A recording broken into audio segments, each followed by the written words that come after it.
દરરોજ મંથન કરો, અંદરની શક્તિ બહાર કાઢો. એની સાથે એમણે શું કીધું કે હું એ બોલું છું, અવાજ કેમ ત્યાં આવે છે, એ અવાજ શું કામ આવે છે, શું કારણે આવે છે. આ પેટ છે ને, એક પેટને વ્હાઈટ ફૂલ આવે છે, બીજાને રેડ આવે છે. તેના જીનેટિકમાં શું ફરક છે? એ જીનેટિક ક્યાં છે જેનાથી એ થાય છે? એ સાયન્સનો વિષય છે. એમ તમારે માનો કે એક ઝાડ છે આંબાનું, એને કલમ કરો તો તમે જમરૂકની પણ કલમ કરી શકો, અને જમરૂકના ઝાડમાં તમે આંબાની પણ કલમ કરી શકો. એ આખી વસ્તુ ડિફરન્ટ છે. એટલે તમારે કાયમ માટે વિચારતું રહેવું પડે. અને હકીકત આ જ વસ્તુ છે કે તમે ઓલવેઝ તમારી જાતને વાંચો, તમારી જાતને વાંચો. ભગવાને મને શું આપ્યું છે? મને મારી સારું પિક્ચર આપ્યું છે, હું સારી કલા કરી શકું છું, બસ એમાં આગળ વધો. હું સારું રાઇટઅપ કરી શકું છું, સારી કવિતા લખી શકું છું, એમાં આગળ વધો. મારું માઇન્ડ ટેકનિકલ છે.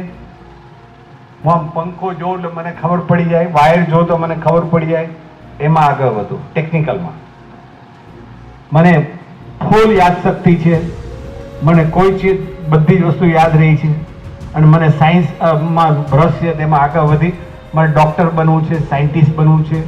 જ્યાં બનવું એ સ્ટેપ બાય સ્ટેપ તમને ઓટોમેટિક રસ્તો બતાવશે. જો આજે રાતે વરસાદ પડ્યો 1/2 ઇંચ તો કંઈ ખબર ના પડી, આજ બીજે દિવસે કદાચ 1 ઇંચ પડશે, 2 ઇંચ પડશે, 5 ઇંચ પડશે, 10 ઇંચ, તો ઓટોમેટિક એનું પાણી વ્યૂ જશે. કોઈમાં કલાક લાગશે, કોઈમાં અડધો કલાક થાય, કોઈ 5 મિનિટ થાય, કોઈ 10 મિનિટ. એમ જીવન છે ને, ઓલવેઝ વિચારતા રહો, વિચારતા રહો, વિચારતા રહો.